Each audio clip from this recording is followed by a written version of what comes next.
Hi, my name is Philip and I'm Director of Product Marketing for MSI Enterprise Platform Solutions.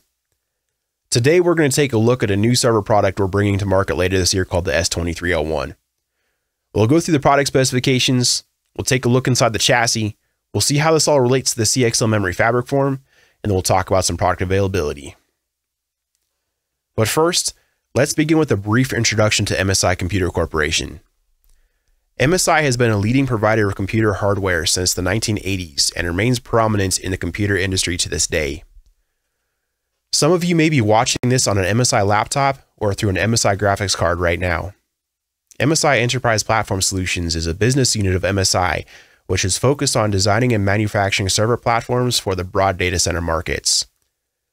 EPS was founded in 2001 as a traditional server ODM, but we have recently invested heavily in new products for the server channel, targeting systems integrators and large data center operators alike.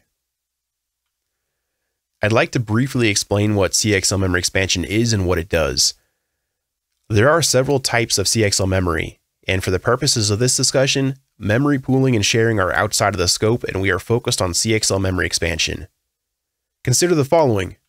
You've got a server. In this instance, you've got a dual-socket AMD SP5 EPYC server. For all but the most exotic of designs, this means you have 24 DIMM slots and 24 memory channels. Your total system memory capacity depends on the DIMMs installed, but a 64 GB DIMM configuration yields 1.5 terabytes, 128 GB DIMMs yield 3 terabytes, and 256 GB DIMMs brings total system memory capacity up to 6 terabytes. And that's it. With traditional server architectures, once you've filled all your DIMM slots, you've got nowhere else to go. It's topped off. Server components have grown so physically large in recent generations that chassis have run out of space to continue adding memory. This is becoming a bigger issue every year as processor core counts continue to rapidly increase with each generation.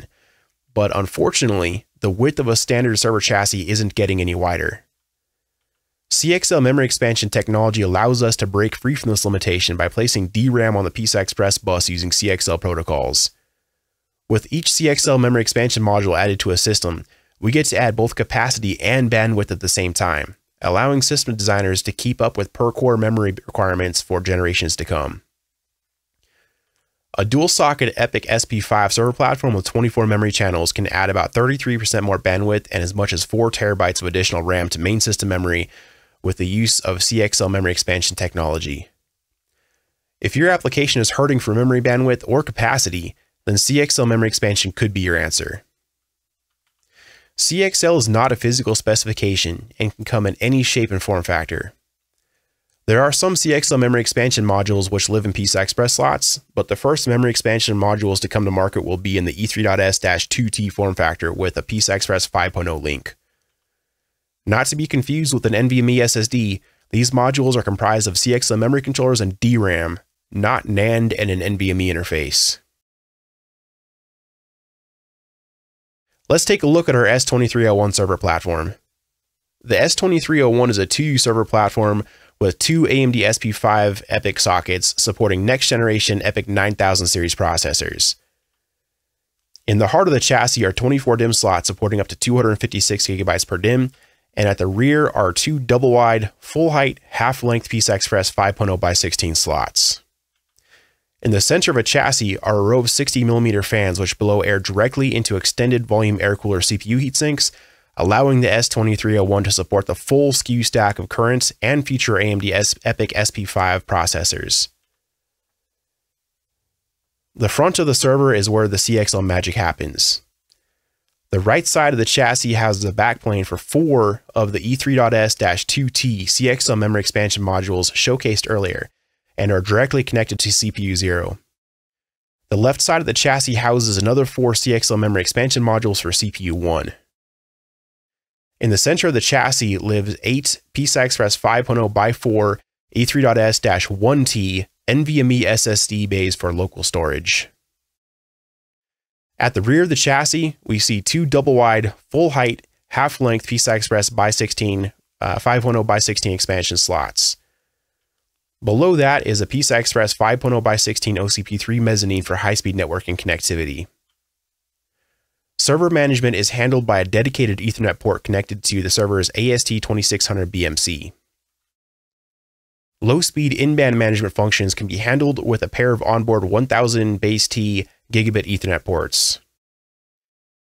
Towards the bottom right, we see a pair of redundant 2000 watt 80 plus titanium power supplies. Now here's where I would have loved to discuss performance numbers we are seeing in lab testing. Unfortunately, this server is currently being designed primarily around next generation AMD EPYC processors, which as of now have not launched, and I prefer not to break any embargoes today. However, we do have this running today in our lab, and we plan to launch this server in Q4 of this year. If you're interested in discussing what type of testing we've done, what kind of performance numbers we've seen, or you'd like to set up some remote testing, or would like to arrange sample units, we'd love to talk to you. Send me an email at the address shown on the screen, philipmaher@msi.com, or reach out to your favorite systems integrator and ask for the MSI S2301. We'd love to see how we can help solve your memory bottleneck issues.